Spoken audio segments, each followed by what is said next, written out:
Ayun na guys, muli ito na naman po ang inyong lingkod. Ayan. Good morning, good evening at mega love shout out sa lahat ng ating mga minamahal na viewers. Dito guys, meron lang tayong lilinawin kasi hindi po yata naiintindihan ng iba yung patungkol po doon kay sa thumbnail ni Ruel of Malalag. Ang daming mga nagsisisihan, ang daming nagbabas kay Kuya Bal, nang babas kay Ruel of Malalag. Ayun ang problema guys, no? Both side binabas na. Eto, bigyan natin ng explanation, no? Yung iba nagagalit kasi one-sided daw ako. Hindi po ako one-sided. Kasi syempre si Ruel, kabig po natin 'yan. Ha? Ito ating liliwanagin para doon sa iba na akala nila ay tinutulak ko si Ruel. Kay ano yan, pamakin ni Kuya Bal yan eh. Kabigin natin yan eh, kabig natin eh. Kaya nga sabi ko, sa aking video kagabi, wala pong mangbabas, both side. No, pero ini-off ko na yung comment section. Kasi doon, durog na si Ruel, and mayroon naman din nagtatanggol kay Ruel, di umano daw ay wala naman daw ng babas kay Kuya Bal. Pero yun na, no? Doon sa sinasabi nila ng ilang viewers, doon daw sa video ni Ruel, wala daw pong nang babas. Okay, fine. Sige po. Wala pong nang babas. Pero yun na nga po, kaya nga po sinasabi ko, kaya tayo gumagamit ng video, resibo ba? Para alam nyo kung ano yung ating tinatalakay. Hindi lang po yung thumbnail ang nireaksyonan. Pinakita ko yung thumbnail ni Ruel. Hindi lang po yung thumbnail ang reaksyonan, maging yung video po ni Kuya Bal ay nireaksyonan na sa ganon ay alam po ninyo na meron tayong hawak na resibo na katunayan mismo na si Kuya Bal mismo ang nagsabi na siya ay nababas. Hindi po tayo pwedeng gumawa ng kwento or tayo mismo yung manggagaling sa bibig ko, sa bibig ng ibang reaktor na kami mismo yung magsasabing si Kuya Bal ay nababas. Mismo video po ni Kuya Bal ang isa sa ating nireaksyonan. Kalakip po diyan yung thumbnail ni Ruel ay aking ipinakita. Yan, marami kasi ang parang akala nila inaapi si Ruel. Kabig po natin yan guys. Kaya nga sabi ko walang mangbabas pero sa bagay, may nag-comment ako, guys wag naman po kayong mangbas. May nag-reply, ano ba?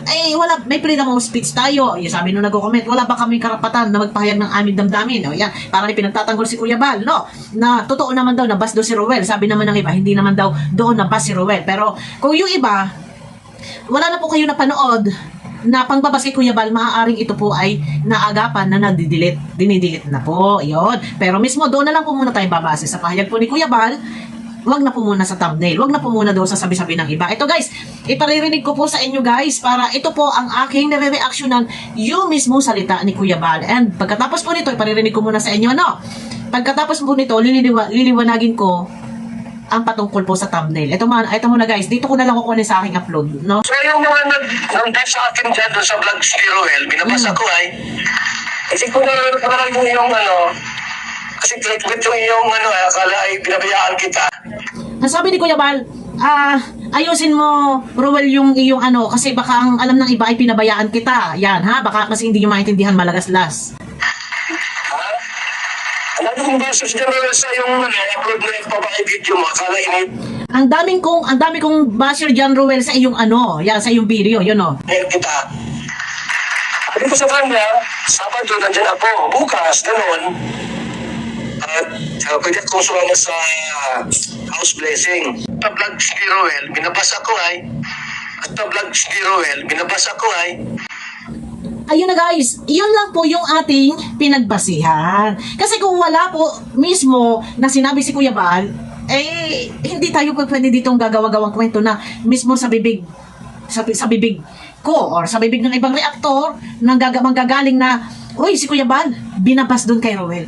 Si Kuya Bal po mismo ang nagsabi. Ayun, malinaw po guys ha. Ito po ay clarification para sa lahat na kami po ay binabalansi po namin. Mismo, ang isa sa akin na reaksyonan, hindi lang po thumbnail, kung hindi, mismo live upload ni Kuya Bal na siya mismo nagsasabi na binabas. Sa vlogs ni Ruel, binabasa ko ay. Kasi sa vlogs ni Ruel, binabasa ko ay. Ito po yung ating pinagbabasihan kasi kung si Kuya Bal po mismo ang nagsabi sa vlog ni Ruel, binabas. Yun, no? Ito, sa iba, ito ha, magtito, yung karamihan na, pero na doon, nagbasa pa nga ako kagabi. Doon sa nakapin, basahin niyo po yung nakapin, yung mga reply doon, may nagbabakbakan doon, may nag-aawayan doon. Wala naman ang babasa eh. Ba't binabasa si Kuya Bal eh? Siyempre, yung iba, talagang mahal na mahal si Kuya Bal. Yung iba, mahal na mahal din si Rowel. Wala naman ang babasa eh. Yung binabasa ninyo si Kuya Bal dito, yan, bakbakan sila doon, bakbakan dito. Tapos yung iba, sa baba, may mga comment din. Tapos nung pinalikan ko, wala na, deleted na yung iba. Pero maganda, agap naman ni Rowel. Pero dito, karamihan, yung nagbabas doon kay Kuya Bal, siguro maaaring ito ay mga panatiko. No, kasi minsan, sabi ko nga, before pa, binabas sila Kuya Bal and si Ate Edna at sinasabing hindi man lang sinusuportahan si Rowel sa paribot cutting, lalo na si Ate Edna, before may nang babas ng ganon. So, aking video, ang sabi ko, bakit nga ba yun yung thumbnail na Kuya Bal hindi naka-attend sa ribbon cutting sa title, first time nangyari ito Kuya Bal, hindi naka-attend sa ribbon cutting. Hindi naman po first time na nangyari. Yung clickbait nga po eh, kasi ang title niya, Kuya Bal, hindi, first time nangyari ito Kuya Bal, hindi naka-attend sa ribbon cutting. Hindi po first time. Katunayan, si Kuya Bal po, pag may ribbon cutting, ma-attend. Pero sabi ko nga, ay nabigyan na ng linaw ni Kuya Bal kung bakit hindi naka-attend. Kasi may pa-ribbon cutting dito sa parting Quezon, kasabay ng kay Rowel. So, doon, ang highlight ng topic dito is yung thumbnail. Doon lang bumase. Sabi ni Kuya Bal ay clickbait. Ang viewers ng babas, bumase lang din sa thumbnail.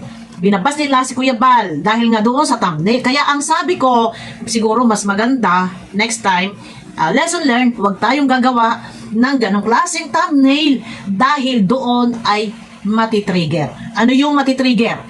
Yung sinasabi ng iba before, bakit daw ang matubang ay hindi kompleto kapag may pa-ribbon cutting si Dodong. Matitrigger yun, matitrigger. Ay, oo nga. Never nga sumuporta. Ay, oo nga. Ilang pa-ribbon cutting na hindi pumupunta. Yun yung ibig ko sabihin na matitrigger. Natitrigger. Yung hindi pagpunta ni Ate Edna kasi may mga bagay-bagay na inaasikaso, busy, may mga priority, lahat busy kasi may mga charity vlogger, no? Yun yung pinupunto ko. Minsan, mag-iingat tayo, gumawa ng thumbnail kasi nangyari na yan before sa akin. Kaya ako napagalitan ni Kuya Bal nun. Pero yung thumbnail ko, hindi po doon clickbait. Yun po ay laban doon sa isang reactor na nagngangaw-ngaw dyan, yung umalis na ng kalingap, tapos bumabalik yung babae. No, hindi na ako magme-mention kung sinong babaeng iyon. Yung sabi nga na kakasuhan ni Kuya Bal nun. Doon, walang clickbait yun. Ang binibira ko doon, yung babae. No, na dapat nga hindi pinatawad. Kaya lang, doon sa comment, ang daming dismaya. Kuya Bal, bakit kasi pinatawad mo? Yan, nababasa si Kuya Bal. Ay, nainis ako kay Kuya Bal kasi pinatawad. Bakit hindi tuloy yung kaso, ganon. Nangyari na yun. Kaya, lesson learned na, no? Kung wala kasi ganun thumbnail, hindi talaga mauuwi sa pagbabas. Pero, hindi natin pwedeng sisihin po si Rowel, ha? Ito, ha? Hindi po natin pwedeng sisihin dito si Rowel. Dahil si Rowel po, doon sa kanyang premiere, na ipaliwanag na explain niya kung bakit wala si Kuya Bal. Kasi nga po, may kasabay na pa-ribbon cutting na doon sa parting Quezon, may pa-ribbon cutting din po. Na-explain po yan ni Rowel. Pero nagkataon po na yung ibang mga panatiko doon bumabase sa thumbnail, kaya nagkakaroon ng pangbabas. Kung baga sabihin na natin, yung thumbnail ay maaaring mag-create ng bashing. Sabihin niyo po, kung ako'y tama o mali, maaaring meron doong matitrigger. Ha? Ito, paglilinaw, thumbnail, clickbait, nakalagay doon sa title, first time to na hindi maka-attend ni Kuya Bal. Pero ang buong katotohanan ay hindi naman po totoo dahil si Kuya Bal naman po ay present sa mga ribbon cutting na ni Rowel before. Clickbait nga po eh. So doon, sa madaling salita, doon nakapokus yung ibang basher, mga panatiko, binapas si Kuya Bal. Doon, yung thumbnail na yun, maaaring mag-create ng bashing, maaaring mayroong matitrigger, dahil nga minsan ay busy sila Kuya Bal, busy sila Ate Edna. Yun po yung mga ganung bagay, no? Nandyan labas na labas yung mga panatiko na, kasi alam nyo naman yan before, na talagang medyo critical yung lagay, no? Nagkakaroon ng division. Hanggang sa ngayon, para may division pa din, hindi po maiwasan na may mangbabas. Pero, ang may problema dito ay ang basher. Kasi bumasi doon sa thumbnail. Hindi rin natin masisisi po yung basher. Kasi yung thumbnail, yun yung kanyang title and yung kanyang caption sa thumbnail ay maaaring pagmulan ng magkakaroon ng merong matitrigger. Kung ito yung ating hihimay-himayin, pero yun nga, sabi ko, wala nang mambabas, na andyan na, nangyari na yan, ang gawin lang po natin ay intindihin, unawain, magbigay tayo ng magandang advice. Kaya nga, advice ko kagabi, next time, huwag tayo mag-clickbait ng ganyan, lalo pat kapangalan, nandun nakasaad, ang pangalan ni Kuya Bal, matitrigger, mauwi sa pangbabas at sasabihin na, no pa man, hindi nyo pa ba napapaghalataan na talagang parang malamig sa inyo or walang amor sa inyo, yung mga ganung bagay. Ito, pag-a-analyze pag hinihimay-himay ko, nagninilay-nilay tayo, iyon ay maaaring mangyari na matrigger. Noon, yun na, ina-analyze po natin. Yun ang mga kadahilanan, isang magiging dahilan na mauuwi sa pangbabas. Kaya nga po, ina-analyze po natin dahil sa thumbnail, matitrigger. Ano yung mga bagay na pwedeng sabihin, natitrigger? Ay, oo. Noon pa man, hindi nyo ba napaghalata? Hindi nga na po tayo sa ribbon cutting, hindi nga na po tayo sa ganyan. Ngayon pa ba, magtataka pa kayo? Yun yung sinasabi ko. Ito po ay isang uri ng pag-a-analyze. At hindi po ito panghuhusga. At sabi ko nga, next time, iwasan natin dahil buti sana kung hindi doon nakasaad ang pangalan ni Kuya Bal at nakalagay doon first time na hindi makaka-attend o naka-attend, yun yung sinasabi ko. Sige po, sabihin nyo, nasaan po yung mali dito? Meron po bang mali sa sinabi ko kagabi? And meron po bang panghusga? Yun lang po, no? Pero yun na nga, sa premiere ni Ruel doon po ay naipahayag niya ang kadahilanan kung bakit hindi po nakapunta si Kuya Bal dahil meron din po kasabay na pa-ribbon cutting. And hindi naman po, sinabi ko yung sa live ko, sa upload ko kagabi, hindi rin naman pwede i-adjust ni Ruel yung oras dahil sila ay bibiyahe papuntang Malalag, papuntang Davao. Malinaw na malinaw Kaya lang yung iba, eto na, sana yung iba, huwag kayong masyadong kala yung merong naapi.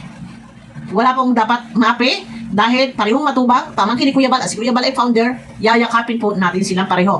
Bilang tayo ay reactor, minsan ito ay lesson learned, hindi lang sa kay Ruel, hindi lang sa akin, dahil nangyari na rin sa akin noon, na nabas si Kuya Bal at ako'y napagalitan ni Kuya Bal noon, para na din po sa lahat ng mga charity vlogger, mapa-reactor, aral po sa atin, iwasan po natin na mag-clickbait, lalo pat nakasaad po ang pangalan ni Kuya Bal, dahil diyan mapapahamak at mapapahamak.